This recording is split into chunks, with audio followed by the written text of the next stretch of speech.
vereador por São Paulo do Partido Progressistas, Arnaldo Faria de Sá, está conversando conosco aqui na Rede Brasil de televisão. Uma conversa ao vivo sobre momento político do Brasil e de São Paulo, né?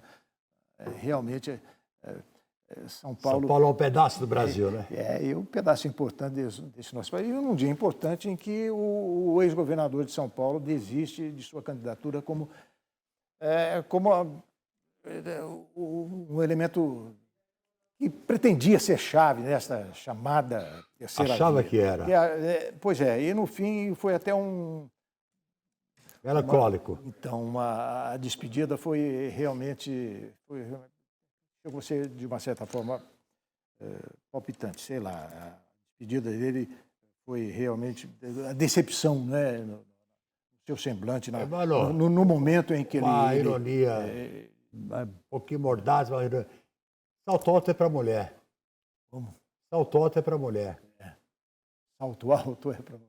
Pois é, então, você ligado ao esporte sabe, né? Quando o Corinthians entra de salto alto... Mas você é torcedor da Portuguesa, né? Fui presidente da Portuguesa, graças a Deus, de bom tempo. Fui secretário de esporte de São Paulo. Eu sei disso, mas eu tenho a percepção do que... E tem uma vantagem, como secretário de esporte, fui responsável pelo início da obra do terceiro maior centro paralímpico do mundo, aquele é Imigrantes. O Brasil hoje é um player do como secretário de esportes aqui de São Paulo. Secretário de esportes de São Paulo. Eu acho que falta um nome para a terceira via, não acha não?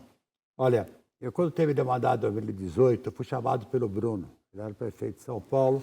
Bruno Covas, que foi o grande responsável de trazê-lo de Brasília para São Paulo. Aí o Bruno falou, você tem que ser subprefeito do Jabaquara, é uma área que você conhece bem.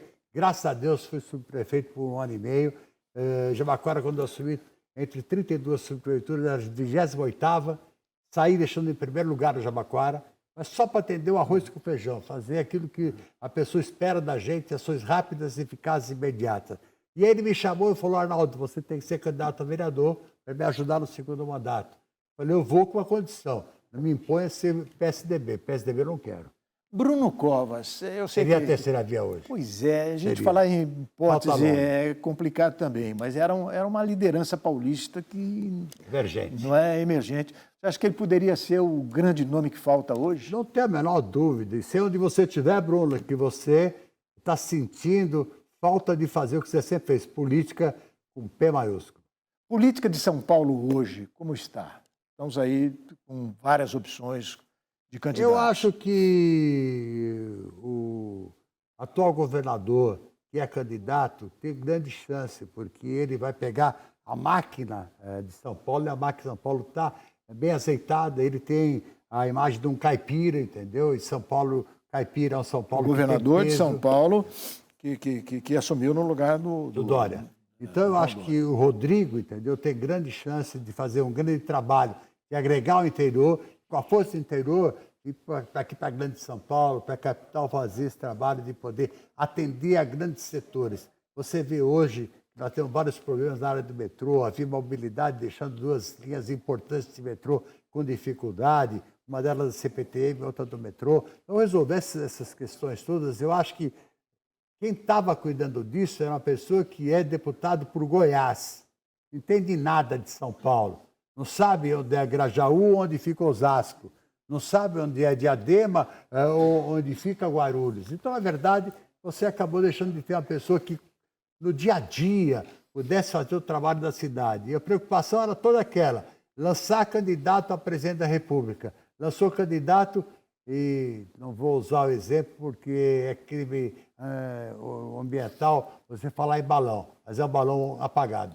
O candidato do PT, Haddad, de um lado, o candidato do presidente da República... Foi bom prefeito, foi um bom secretário vai ser de Educação. uma boa briga entre o... Vai ser uma boa briga. Eu acho que a briga, no final, vai convergir entre o Haddad e o Rodrigo. Essa é a grande briga. Não acredito muito no candidato de Bolsonaro, porque nós estamos a menos de meio ano das eleições e não apareceu o candidato dele, não pôs a cara que ainda não sei, atrás de uma motocicleta ou de um lombo de um cavalo, entendeu? Ele não mostrou mais nada. Então, na verdade, eu acho que a gente tem que caminhar nessa chance. O Márcio França, que é a pessoa que fez a grande articulação de levar o Alckmin para a campanha do Lula, não tem espaço a não ser um senador ou um deputado. que é candidato majoritário, com todo respeito, meu amigo, foi companheiro meu do Congresso Nacional, passou a hora dele. Márcio França e Haddad são os candidatos de Lula aqui no Estado.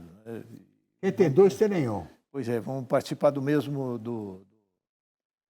E, bom, eu acho que só nos resta falar um pouco da participação, voltando a temas nacionais, mas a participação dos militares na política. O senhor acompanhou muito, né? Acompanhou, sei lá, veio já na Constituinte. Constituinte 86 em diante. Então, peguei o final do Gás, o começo do Figueiredo. Pois é. Geisel Figueiredo acompanhou o governo militar, que é o... Engraçado, na época não se chamava tanto de ditadura, né? A ditadura... Ninguém falava em ditadura, falava em governo militar. Mas aí sim uma ditadura, o golpe, né? O pessoal falava... Aí sim uma ditadura, O golpe fala a revolução. Já era uma ditadura. A revolução. Então, você... Para hoje, a gente já tem... Engraçado como o tempo faz com a gente.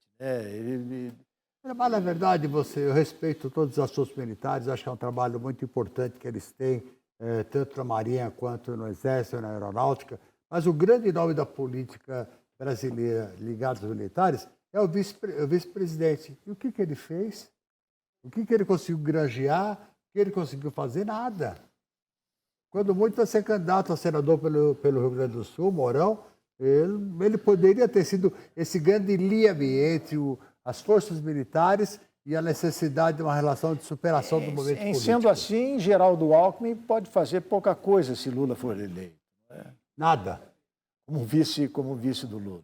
Eu acho que ele perdeu a oportunidade de um Como é que o senhor encara a verdade, atitude dele? Eu sou amigo pessoal do Alckmin, mas acho que ele errou lá atrás. Ele errou quando, na disputa final com o Bolsonaro, ele achou que podia ter algum espaço para ele. E não existe espaço para o presidente, para o espectro que está na campanha do presidente. E aí também um outro erro que não pode ter, ele tentou atacar o Aécio. O Aécio pode ter algum desgaste da política mineira, mas nacionalmente é um nome nacional, é um nome de peso, entendeu? Desde Tancredo. Então, ele articulou, ele foi presidente da Câmara, ele teve grandes relacionamentos com essas figuras que nós falamos, a CM, Ulisses, Fernando Henrique Cardoso. Então, acompanhando o avô ali também, né? Exatamente. Ele teve uma escola então, desse sentido. Essa escola ele soube levar. E, na verdade, a grande briga do ex-Dória foi com a Aécio. E essa briga acabou ceifando qualquer chance dele. O senhor acha que Geraldo Alckmin pensou mais em termos, sei lá, personalísticos do que em termos partidários e políticos?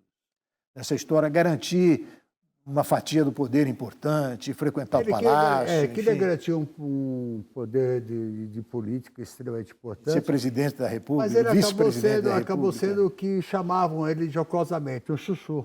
Quer dizer, mas ele até está aproveitando isso, né? Olha, o chuchu de volta. Chuchu com Lula? Com Lula. Eu não quero nem experimentar esse prato. Viu? O senhor acha que foi um tiro no pé em termos de carreira? Ele sempre quis ser presidente da República, evidente. Foi candidato, não conseguiu chegar lá. Como já tinha sido candidato, não chegou lá o Serra. Como foi candidato e não chegou lá o Aécio. Então, já a história do PSDB pós-Fernando Henrique, a nível presidencial, se encerrou a carreira. Então, por parte dele e por parte do Lula, o senhor acha que agrega, facilita a campanha dele? Você lembra a campanha do Lula em 2002? Tinha alguns problemas. E aí, o que ponteava era o Ciro, não era Lula. Era Ciro Gomes, que está aí até hoje. E, na verdade, aquele momento todo, o que tentou fazer o Alckmin? Tentou ganhar um espaço que não tinha mais possibilidade. E o Lula, em 2002, usou o Zé de Alencar, lembra disso? Lembro. Ele tenta fazer com o Alckmin a retomada do Zé de Alencar. Mas o Zé de Alencar não tinha tanto nome quanto o Alckmin. O Alckmin foi governador de São Paulo por quantas vezes? Mas o poder de Fiesp, de FIEMIG, de outras federações estaduais era poderoso. O Zé de Alencar trazia isso. Isso acabou dando condição de viabilidade para a campanha do Lula em 2002. Arnaldo Faria de Sá, nosso tempo está se esgotando. Eu queria terminar com você. Está feliz em São Paulo? Alegre, contente, fazendo política em São Paulo? Realizando 1001 cumprimentos de atividades políticas com muito prazer, muita alegria. Um abraço à minha São Paulo, a São Paulo de todos vocês. Na crise do Brasil, São Paulo sobrevive. Muito obrigado mais uma vez pela sua presença aqui. É alegria estar falando com você, né, mano? Pois é, quanto tempo, hein? Há quanto tempo. Enfim, meus amigos, amanhã estaremos de volta com mais uma edição do nosso RB Notícias. Obrigado Arnaldo Faria de Sá e a você principalmente. Nossos agradecimentos que acompanham a nossa conversa até agora. E até amanhã. Até amanhã.